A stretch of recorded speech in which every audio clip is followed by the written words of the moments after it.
UKLO 1 year masters. No IELTS required up to 5 years visa. High visa success rate. Okay. Right. అంటే మీరు చెప్పడం కూడా ఏమని చెప్తున్నారంటే ఇది 100 కాదు 200 అంటే నేను 100 అంటున్నాను. ఇప్పుడు 1,00,000 కాదు 10,00,000 కూడా కాదు. మీరు దాదాపు 200,00,00,000 అని చెప్పని కూడా మీరు ఫిగర్‌తో కూడా చెప్పడం 200 జరుగుతుంది. కోట్లు ఒక్క కంపెనీది. ఆ 200 కోట్లు ఇప్పుడు దాని గురించి పర్ఫెక్ట్‌గా అనాలిసిస్ ఇవ్వాలి అంటే మా లాయర్ గారు నాగరబాబు గారు ఇస్తారు. ఒక షూర్. ప్రోబో అని ఒక కంపెనీ గురించి. Sure sir. సార్ చెప్పండి. అంటే 200,00,00,000 అని చెప్పని ఒక కంపెనీ నుంచే 200,00,00,000 అని చెప్పని అంటున్నారు. అంటే ఒక కంపెనీ నుంచి 200,00,00,000 అంటే దాదాపు మీరు అన్నట్టుగానే ఎన్ని కంపెనీస్ అదే విధంగా ఎన్ని బెట్టింగ్ యాప్స్ ద్వారా మరి వస్తాయనేది మీరు చెప్పండి ఒకసారి. యాక్చువల్గా ఇక్కడ ప్రజలందరూ కూడా ఒక కన్ఫ్యూజన్లో ఉన్నారండి. ఎలాంటి కన్ఫ్యూజన్ అంటే బెట్టింగ్ యాప్ ప్రమోషన్ అనేది లీగలా ఇల్లీగలా? ఎస్. వాళ్ళు క్లెయిమ్ చేస్తుంది ఏంటి? ధోని ప్రమోట్ చేస్తున్నాడు, విరాట్ కోహ్లీ ప్రమోట్ చేస్తున్నాడు, అండ్ పెద్ద పెద్ద హీరోలు ప్రమోట్ చేస్తున్నారు. హర్ష సాయి నేను ప్రమోట్ చేస్తే వచ్చే తప్పేంటి అని అడుగుతున్నా అనే లీగల్ పాయింట్ని తను రైజ్ చేస్తున్నాడు. ఇక్కడ మనం లీగాలిటీ ఎలా చూడాలి అని అంటే, లీగాలిటీ ఎప్పుడు వస్తుందండి? హర్ష సాయి ప్రమోట్ చేసినటువంటి లోటస్ 365 అనే బెట్టింగ్ యాప్, దాని లీగాలిటీస్ మనం చూద్దాం. మనం లీగల్ ఇల్లీగల్ అని ఎప్పుడు ఎలా చెప్తామంటే, ఎనీ కంపెనీ భారత ప్రభుత్వం కింద మినిస్ట్రీ ఆఫ్ కార్పొరేట్ అఫైర్స్ కింద రిజిస్టర్ అయి ఉంటేనే అది లీగల్గా ఇండియాలో ఆపరేషన్ చేయడానికి అథారిటీ ఉంది. ఓకే. సో బెట్టింగ్ కంపెనీ అనేది వాళ్ళు స్టార్ట్ చేసేటప్పుడు మినిస్ట్రీ ఆఫ్ కార్పొరేట్ అఫైర్స్కి మేము మా విధి విధానాలు ఇవి, మేము బెట్టింగ్ యాప్ గేమింగ్ యాక్ట్ కింద మేము రిజిస్టర్ అవుతూ ఉన్నాము, మినిస్ట్రీ ఆఫ్ కార్పొరేట్ అఫైర్స్ కింద మా కంపెనీ రిజిస్టర్ అవుతుంది, మా బోర్డ్ ఆఫ్ డైరెక్టర్స్ ఇది, మా క్యాపిటల్ ఇది అని రిజిస్టర్ చేస్తారు. అవును. దానికి లీగల్ వ్యాలిడిటీ ఉంది. కానీ హర్ష సాయి ప్రమోట్ చేసినటువంటి లోటస్ 365 న్యూస్ అనే దానికి ఎక్కడ రిజిస్టర్ అయ్యిందండి? అది దానికి లీగాలిటీ ఉందా? ఎక్కడ రిజిస్టర్ అయ్యింది? ఇండియన్ జ్యూరిస్డిక్షన్ కింద వస్తుందా? అది రాదు. ఎక్కడో క్రూసియానాలోనో వేరే కంట్రీలో యుఎస్ఏలోనో ఎక్కడో రిజిస్టర్ అయిన యాప్స్ ఇవి.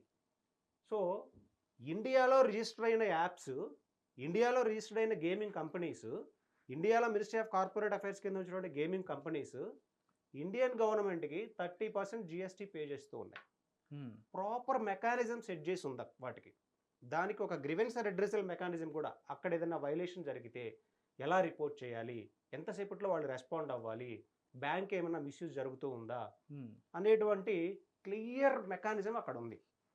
కానీ హర్ష సాయి ప్రమోట్ చేసినటువంటి ఇల్లీగల్ బెట్టింగ్ యాప్ అని ఎందుకు అంటున్నామంటే, first government of India ministry of corporate affairs కింద ఇది రిజిస్టర్డ్ అవ్వలేదు కాబట్టి ఇల్లీగల్ అని చెప్తున్నాం. ధోని ప్రమోట్ చేసిన, విరాట్ కోహ్లీ ప్రమోట్ చేసిన, ఇంకేదైనా హీరో ప్రమోట్ చేసినా కానీ వాళ్ళు ఫస్ట్ లీగల్ వెరిఫికేషన్ అనేది చేస్తారు. ఇండియాలో రిజిస్టర్ అయిందా, ఇండియాలో రిజిస్ట్రేషన్ అయ్యిందా లేదా, మినిస్ట్రీ ఆఫ్ కార్పొరేట్ అఫైర్స్ కింద రిజిస్టర్ అయ్యిందా లేదా, ఇక్కడ ప్రాపర్ గా GST పే చేస్తూ ఉన్నారా లేదా. And at the same time even Dhoni ఇచ్చినా కానీ ఎలా ఇస్తాడండి?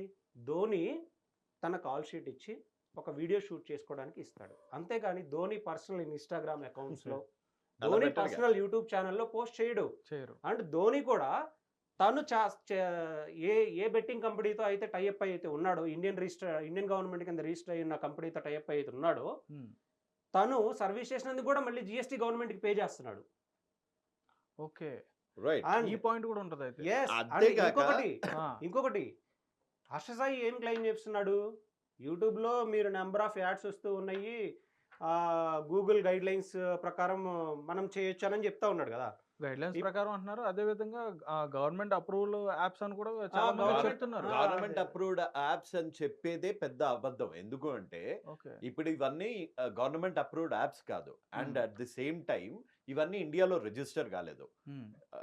అండ్ ఒకవేళ రిజిస్టర్ అయిన యాప్స్ కూడా తెలంగాణలో, ఆంధ్రాలో ప్రమోట్ చేయడము తప్పే నేరమే, ఆడటము తప్పే, దాన్ని ప్రమోట్ చేయడం అంతకన్నా పెద్ద నేరం. ఎందుకు ధోని చేసింది ఏది ఇక్కడ ఓపెన్ కాదు, కోహ్లీ చేసింది ఏది ఇక్కడ ఓపెన్ కాదు, రితిక్ రోషన్ చేసింది ఏది ఇక్కడ ఓపెన్ కాదు. ఇతను వాళ్ళని ఎగ్జాంపుల్ గా చూసుకొని ఎక్కడో వేరే కంట్రీలో టెర్రరిస్ట్ కి ఫండ్ చేస్తున్న ఆర్గనైజేషన్స్ ని ఇక్కడికి తీసుకొస్తున్నాడు. అది మన ఇండియన్ సెక్యూరిటీకి, జిఎస్టికి, ఆర్థిక వ్యవస్థకి అన్నిటికీ పెద్ద దెబ్బ. ఒక ఓకే. పెద్ద తీవ్రవాదిలో తయారయ్యాడు హర్ష సాయి అనేవాడు. అంటే ఇక్కడ చాలా మంది ఏమంటున్నారంటే సార్ రవి గారు, ఇప్పుడు హర్ష సాయి చేస్తున్న ఆ బెట్టింగ్ ప్రమోషన్స్ ఏవైతే ఉన్నాయో, ఆ, ఇప్పుడు తనొక్కడే కాదు, ఆ రేంజ్ ఆఫ్ ఫేమ్ ఉన్న వాళ్ళు చాలా మంది కూడా వీటిని మళ్ళీ ఎంకరేజ్ మళ్ళీ చేస్తున్నారు. Same again we are getting in back to the same question. So ఆ ఎంకరేజ్ రేంజ్ చేస్తున్నారు. సరే, ధోని హర్ష సాయి ఒకటే అనుకుందాం. ఉమ్, డిఫరెన్స్ ఏంటో అర్థమైందా? ఉమ్. ధోని చేసేవి ఏవి ఆంధ్ర తెలంగాణలో ఓపెన్ కావు, Yes, yes. కానీ హర్ష సాయి ప్రమోట్ చేసేవి ఓపెన్ అవుతాయి. ఓపెన్ అవుతున్నాయి. ఇంకొకటి అక్కడ లీగల్ వాటి మీద రెగ్యులేట్ చేయొచ్చు, ఇల్లీగల్ వాటి మీద చిన్న రెగ్యులేట్ కరెక్షన్ ఉందండి. Okay. మనకి గూగుల్ అండ్ యూట్యూబ్ మెకానిజం లో యాడ్సెన్స్ మెకానిజం ఒకసారి వెరిఫై చేయండి. ఉమ్, గూగుల్ యాడ్సెన్స్ ప్రకారం ఇప్పుడు ధోని దగ్గర నుంచి తీసుకున్న వీడియోని ఈ సర్టిఫికేట్స్ అన్నీ తీసుకొని గూగుల్ యాడ్సెన్స్లో అప్లోడ్ చేయాలి. అప్లోడ్ చేస్తే వాళ్ళు వెరిఫై చేస్తారు, మినిస్ట్రీ ఆఫ్ కార్పొరేట్ అఫైర్స్ కింద రిజిస్టర్ అయ్యి ఉంది, సో వీళ్ళకి అన్ని ప్రాపర్గా గైడ్ లైన్స్ ఉన్నాయి కాబట్టి వాళ్ళు మనకి యాడ్ రన్ అవుతుంది అక్కడ, ఉమ్, డైరెక్ట్ ధోని అకౌంట్లో రన్ అవ్వట్లేదు. సెకండ్ ఏంటంటే ఇతను ఏం చెప్తున్నాడు, యూట్యూబ్ స్ట్రైక్ వేస్తుంది నేను ఏదైనా ఇల్లీగల్ చేస్తే అని. యూట్యూబ్ ఏ స్ట్రైక్ వేస్తుంది మనం కంటెంట్ అప్లోడ్ చేస్తే? ఓన్లీ కాపీరైట్ స్ట్రైక్, అవును. అంతేనా? ఉమ్, కానీ ఈ పబ్జీ ఆడుతుంటారు లైవ్లో, ఉమ్, లైవ్లో పబ్జీ ఆడుతుంటారు, బ్యాన్ చేసిద్దా యూట్యూబ్? చేయదు, లైవ్లో వీళ్ళు ఒక గేమ్ ఆడుతుంటారు, బ్యాన్ చేసిద్దా? చేయదు. లైవ్లో సైలెంట్గా చెప్తుంటాడు ఈ కోడ్ యూజ్ చేసి మీరు ఈ ఈ ఇల్లీగల్ బెట్టింగ్ యాప్తో యాప్ని, చేయండి అని ఇన్స్టాల్ స్ట్రైక్ చేసుకుంటే వేస్తుందా? మీకు స్ట్రైక్ strike వేస్తుందా? వేస్తుందా? లేదు. దానికి కానీ అదే వీడియో మీరు యాడ్సెన్స్కి పెట్టండి, ఉమ్, గూగుల్ యాడ్సెన్స్కి పెట్టండి, స్ట్రైక్ పడిద్దో పడదో? ఉమ్, ఈ Definitely డాక్యుమెంట్స్ అన్ని లీగల్ డాక్యుమెంట్స్ అన్ని అప్లోడ్ చేయాలో లేదో తెలుస్తుంది. అవును. ఇంకొకటి ఏంటంటే ఇది అతను ఒక క్లెయిమ్ చేశాడు, అంటే కొన్ని సైబర్ టెర్రరిస్ట్లా తయారయ్యాడు అని అవును. అతను చెప్తున్నాడు. దానికి ఒక చిన్న ఎగ్జాంపుల్ చెప్తానండి. దీని స్కేల్ మనం అర్థం చేసుకోవాలి, అసలు ఇది ఏ స్థాయిలో ఉంది అనేది. మన ఇండియాలో 2017లో Indian government the security scientific research association అనే వాళ్ళని ఒక అనాలిసిస్ అడిగిందండి, మీరు ఇల్లీగల్ బెట్టింగ్ సంబంధించినటువంటి మాకు ఒక రిపోర్ట్ ఇవ్వండి అని. వాళ్ళు ఏం చెప్పారంటే మేము దీని మీద విస్తృత స్థాయిలో పరిశోధన చేశాము, అనాలిసిస్ చేశాము, కానీ మేము మా స్థాయికి మించి ఇది ఎదిగిపోయింది. కానీ 2017లో international centre for sports security ఒక రిపోర్ట్ ఇచ్చింది. ఆ రిపోర్ట్ ప్రకారం, ఆ గైడ్ లైన్స్ ప్రకారం ఏం చెప్తుందంటే ఇండియాలో ఈ ఇల్లీగల్ బెట్టింగ్ యాప్స్ అంటే రిజిస్టర్ అవ్వనటువంటి, ఇండియన్ కార్పొరేట్ అఫైర్స్ కింద రిజిస్టర్ అవ్వనటువంటి బెట్టింగ్ యాప్స్ ఏవైతే ఉన్నాయో ఉమ్, అవి అవి చేసే ట్రాన్సాక్షన్స్ ఎంతో తెలుసా? ఎంత ఉండొచ్చు మీరు గెస్ చేయండి. 100 కోట్ల, 200, ఒక ఫిగర్ చెప్పండి. 1000 కోట్ల, ఈజీగా ఉండొచ్చు, ఒక 1000 కోట్లు మీరు అన్నట్టు. కానీ 1000 నేను కోట్ల. చెప్పనా? 2017లో వాళ్ళు ఇచ్చిన రిపోర్ట్ ప్రకారం అక్షరాల 10 లక్షల కోట్లు సో ఇది ఆర్థిక కేవలం వ్యవస్థ. ఇల్లీగల్ బెట్టింగ్ యాప్స్ ద్వారా జరిగే ట్రాన్సాక్షన్స్. సో దీని మీద ఏ జిఎస్టీ ఉండదు, దీని మీద ఏ ట్యాక్స్ ఉండదు. అండ్ వాళ్ళు ఇంకొక రిపోర్ట్ కూడా ఇచ్చారు, ఈ ఇల్లీగల్ బెట్టింగ్ యాప్స్ అన్ని ఇతర దేశాలలో రిజిస్టర్ అవ్వబడి ఇండియాలో ఇలా ఇన్ఫ్లుయెన్సర్స్ అడ్డు పెట్టుకొని వీళ్ళు రకరకాల యాప్స్ ద్వారా, అంటే మీరు ఒక యాప్ని గవర్నమెంట్ బ్యాన్ చేసింది, ఫర్ ఎగ్జాంపుల్ లోటస్ 365 అనే యాప్ని గవర్నమెంట్ బ్యాన్ చేసింది.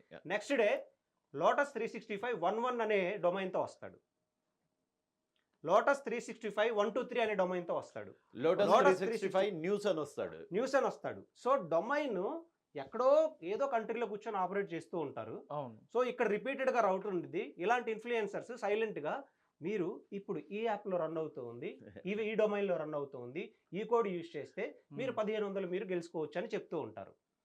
ఇక్కడ వీళ్ళు ఇచ్చిన స్టేట్మెంట్ మీకు ఒకసారి మీకు చెప్తాను. వీళ్ళు దేశ భద్రతకు కూడా, దేశ ఆర్థిక వ్యవస్థ కూడా చాలా నష్టం కలిగిస్తూ ఉన్నారు. దేశ భద్రతకి ఎలా నష్టం వాటిల్లుతుంది అని క్వశ్చన్ అడిగితే ఇక్కడ వాళ్ళు ఏం చెప్పారంటే ఈ ఇల్లీగల్ బెట్టింగ్ యాప్స్ ద్వారా జరుగుతున్నటువంటి ఈ 10 లక్షల కోట్ల ట్రాన్సాక్షన్స్ తీవ్రవాద సంస్థలకి ఫండింగ్గా వెళ్తున్నాయి. ఓ మై గాడ్, ఇది నేను చెప్పట్లేదండి. సో ఇప్పుడు ఎంత పెద్ద యాజ్ ఏ అడ్వకేట్గా ఆన్ రికార్డ్ నేను చెప్తున్నా, రిపోర్ట్ ఉంది, వెరిఫై చేసుకోండి. మరి హిట్ టీవీ యాప్ ని డౌన్లోడ్ చేసుకోండి. ఇందులో short news, live news, entertainment movies అన్ని అవైలబుల్ గా ఉన్నాయి. Please download Hit TV app. Hit TV app. Hit TV యాప్ని ఫ్రీగా డౌన్లోడ్ చేసుకోండి.